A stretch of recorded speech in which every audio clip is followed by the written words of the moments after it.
Been discussing this morning what propelled Trump to his win. And David, your latest reporting focuses on Trump's potential plans to politicize the Department of Justice and how those could lead to chaos, how that could lead to chaos and paralysis inside the department and the agencies it oversees, some of which include the DEA, the FBI, the Federal Bureau of Prisons, the U.S. Marshal Service, and the Bureau of Alcohol, Tobacco, and Firearms and Explosives. What more can you tell us, and can you perhaps pop in a little bit of what we were talking about before we went on the air? Sure. So the whole issue, and this is all uncharted water, is that Trump has come in vowing to criminally investigate the Biden administration, the Biden family, maybe Merrick Garland, the Attorney General, Jack Smith, the special prosecutor.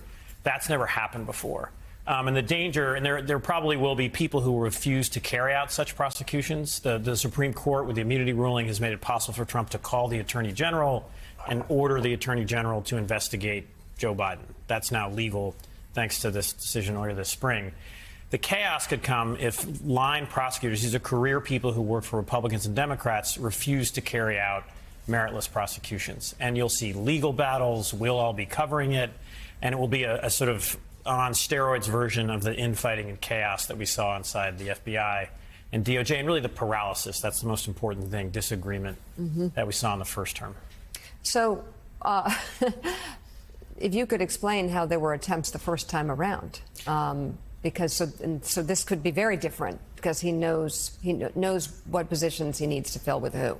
Yes, he's more skilled now at choosing people. One of the people we are hearing from people, he's just being considered as a possible Attorney General, is a lawyer named Mark Paoletta. He's very close friends with Justice Clarence Thomas.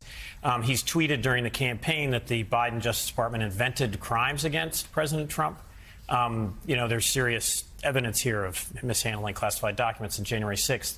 But he is very much a defender. He defended Ginny Thomas when she was asked to appear before the January 6th committee and has called Justice Thomas our greatest Supreme Court justice.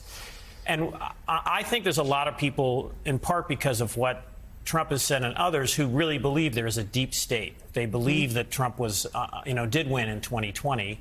And we saw this in the Durham investigation. That was John Durham, a special counsel who went in to investigate the FBI, James Comey, in the first term. They didn't find these crimes. James Comey wasn't indicted. John Brennan wasn't part of a secret CIA conspiracy.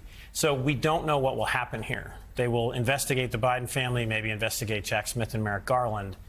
Will they bring cases? When Durham brought cases, he lost. Juries failed to convict everyone that John Durham tried to convict. It was largely believed, David, that a lot of these investigations, like James Comer's, for example, were to hurt Joe Biden in a presidential campaign. Comer famously said, well, there's a lot of smoke, no fire yet, but a lot of smoke. And it ended up being all smoke. He never brought any evidence. So is it the sense of people you talk to that they're actually going to continue to pursue Joe Biden and others in this administration, and that maybe that wasn't just a political stunt? There's political pressure to do that because this was such a central part of his message, the corrupt Biden family. Bill Barr, the Hunter Biden investigation actually launched under Bill Barr. He kept it secret, and just again, and to a credit, and I'm trying to be fair and nonpartisan here, but the Biden Justice Department did prosecute Hunter Biden. Hunter Biden has pled guilty to tax charges. He has been convicted of the gun charges. Senator Menendez, Robert Menendez, convicted. Henry Cuellar, another Democrat. Eric Adams, again. So I'm not sure they're going to find that much, but I do think the early stages you'll see lots of criminal investigations under a second Trump administration. All right, there's been so much talk about institutions. Will they hold? This largely, for the most part, they held in Trump's first term right up to the moment Mike Pence refused to overturn the election on January 6th. Fears this time that those institutional guardrails are not there.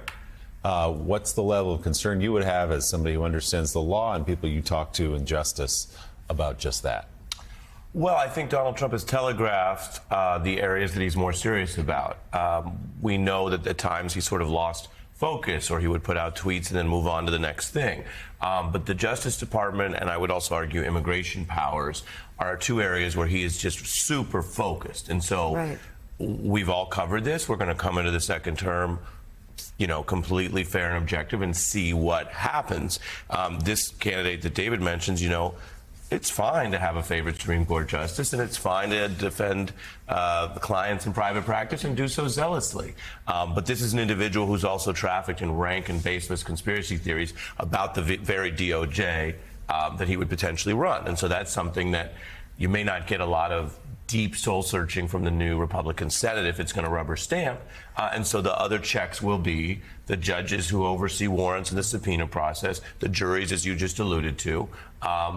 If you have a spectrum here of where you're more or less concerned, I think you're more concerned on unfettered executive power, which is military power, potentially how they view or try to view immigration powers, and things they can do that are secret. So we might not find out until the press continues to do its work, which we will do, what's going on. I think anything that's subject to a judge, we have lifetime federal judges. Yes, you can try to forum shop. You can try to get it in front of a Trump appointee or whatnot. But we have a lot of other judges. We have an appeals process. We have these juries. And so those are areas where there's some guardrails. There are other areas where not only are there less guardrails, but by the end of the first term, again, Donald Trump himself admitted the goals. The goals were to politicize, to abuse, to target enemies. He wasn't even tried. Yeah, he tried. He wasn't publicly claiming we're just going to see where the facts go. It wasn't just threats. He was actually trying to execute. Go ahead. It's worth pointing out that as we talk about retribution against the alleged, imagine deep state. The deep state apparently took the night off on Tuesday night, forgot to rig the election for Joe Biden. Wow. Okay. Ali Vitale, how does this all relate to the now Republican-controlled Senate and the new members there and potentially Republican-controlled House? And what David pointed out in the break, and that is that some of these people who are hired may just be actings, and they may not need any approval. Does that make sense? They may not be acting, and we'll see if they can get confirmed or not. It's why we're watching the margins in the Senate so closely. It was sort of a foregone conclusion that Republicans were going to be able to take control of the body, but having a 2 or 3 seat majority when you have people who are still thoughtful, like Susan Collins, like Lisa Murkowski, who don't just immediately vote along party line, having a larger majority means you need to worry less about them, especially when it comes to confirmations, which don't have to be subject to that 60-vote threshold that we often talk about. On the House side, when you talked about the James Comer investigations as all smoke but no fire, the biggest difference in the House right now is there's going to be a lot of smoke and no one left to open a window. Because what you have in especially the House Republican, whether it's the majority or the minority, but it's looking increasingly like it might still end as the majority, you have more people there. Anyone who was a Trump detractor is largely gone. And anyone who's in his allyship is probably going to have gavel power. Think about Jim Jordan, for example, who's going to continue most likely to be head of the Judiciary Committee. We saw what he did with subpoena power this time, but imagine what he does with subpoena power and a marching plan, especially when Donald Trump has made no secrets or no subtleties, as he never is, about what he wants to do in terms of the investigations that he wants his closest allies on the Hill to embark on. So I think the biggest thing that I hear about from Democrats, they say, well, we know what we're up against. We know the playbook. We know what this has looked like in the past. On the Republican side, they say the same thing. And there's also the potential that they're able to walk in with control of the House, Senate, and the White House. And that's exactly what they had in 2017. And I know these are serious times, but Willie did start with the smoke fire analogy. Go ahead. I heard you take that with the opening window. Yeah. We know that's off top. That has to be an ad lib because you got that live. So in the level of analysis, that's always exciting. In-game analysis of the analysis is a very meta moment. Yeah, that's really good. Let's take you. You're right when you say that the people who would stand in the way of Donald Trump are gone.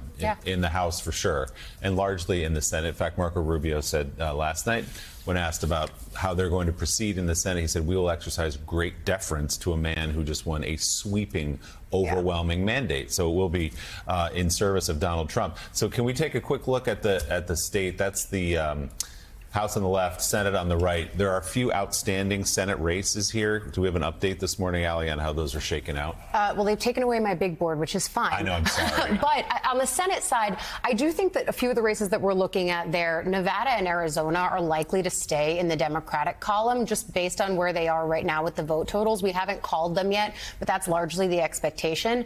And then on the House side, there's a few key races that I'm still looking at. North Carolina's 1st congressional, for example, was in the Democratic column. At this this point, it's looking like it stays there. In Iowa's first congressional, Republicans were worried about the incumbent there. It looks like she may squeak by about 800 votes, so really, really close totals.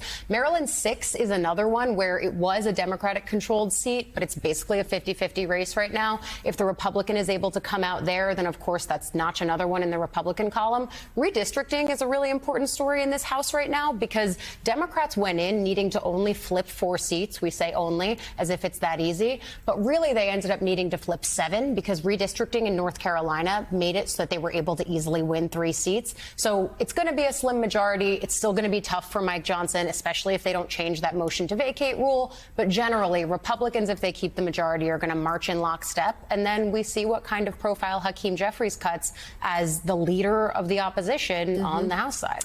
So, David and then Ari, in your area of expertise, what do you think the most realistic potential is in terms of President Trump acting out on his threats when he assumes office?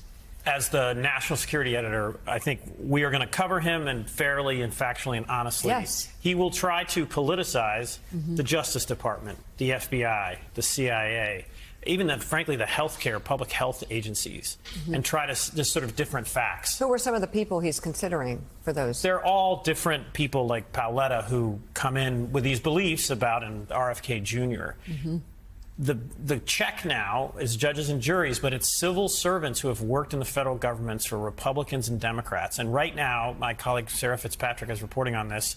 People are deciding in the Justice Department whether they're going to wait and be fired when they refuse to bring a prosecution, or do they resign now? And these are people that I've written about a lot, and they are not a deep state. They are public servants. They don't make that much money being in government, but that's going to be the check. You know, an FBI agent who refuses to carry out an investigation without probable cause, a prosecutor who does that, you know, and a CIA analyst who's trying to present facts about Russia and China.